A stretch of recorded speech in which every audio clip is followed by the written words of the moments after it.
नमस्कार, मेरा नाम सोनू है और आप देख रहे हैं डीएस म्यूजिक। इस चैनल पर मैं कहानियां सुनाता हूं। ईश्वर से जुड़े हुए चमत्कार, रोचक कथाएं और तीसरी शक्ति के प्रकोप के बारे में बताता हूं। अगर कहानी अच्छी लगे तो चैनल को सब्सक्राइब करके जाना और कमेंट में पक्का बताना कि कहां पर कहानी में कमी रह गई है। कमी पता लगने पर उसे सुधारा जाएगा। धन्यवाद आपको अपना कीमती समय देने के लिए। अब बिना वक्त खराब किए हुए चलिए कहानी को शुरू करते हैं। ये कहानी गुड़गांव के एक छोटे से गांव की है, जहां सोनू नाम का एक लड़का अपने परिवार और दो भाइयों पवन और ब्रह्म के साथ रहता था। कहानी पवन और सोनू की शादी के इर्द गिर्द घूमती है, जो राजस्थान के भरतपुर जिले के एक छोटे से गांव में तय हुई थी। जैसे जैसे शादी करीब आ रही थी, घर में खुशियों का माहौल था। लेकिन एक रात जब सोनू की पत्नी और भाभी ब्यूटी पार्लर से लौट रही थीं, तो एक पीपल के पेड़ के पास से उन्हें पायलों की आवाज सुनाई दी। जैसे जैसे वे तेज चलने लगीं, वह आवाज और भी करीब आने लगी। उनके पास सुरक्षा के लिए लोहे की एक कील थी, जिसे सोनू की पत्नी गलती से वहीं छोड़ आई। शादी के बाद सोनू अपनी नौकरी पर चला गया।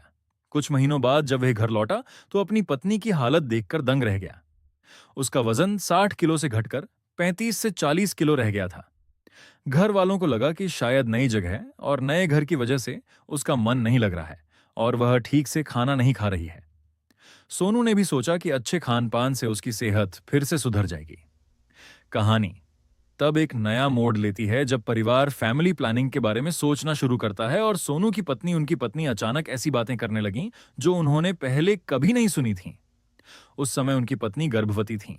गर्भावस्था के 7वें या 8वें महीने में वह अचानक घर के दरवाजे पर बेहोश हो गईं। पूछने पर उन्होंने इसे कमजोरी बताकर टाल दिया।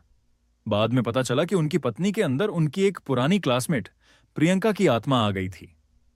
प्रियंका की शादी हो चुकी थी, लेकिन वह अपने ससुराल नहीं जा पाई थी और एक रहस्यमयी तरीके से उसकी मृत्यु हो गई थी। मुख्य घटनाएं, आत्मा का खुलासा। लेखक के छोटे भाई ने जब उस आत्मा से कड़ाई से पूछताछ की, तो उसने बताया कि वह अपनी अधूरी इच्छाएं पूरी करने के लिए पत्नी के शरीर में आई है। प्रवेश का कारण, आत्मा ने बताया कि वह पत्नी के साथ तब से है जब उसे पार्लर से लौटते समय पायलों की आवाज सुनाई दी थी। रुकावट, आत्मा ने यह भी कहा कि पत्नी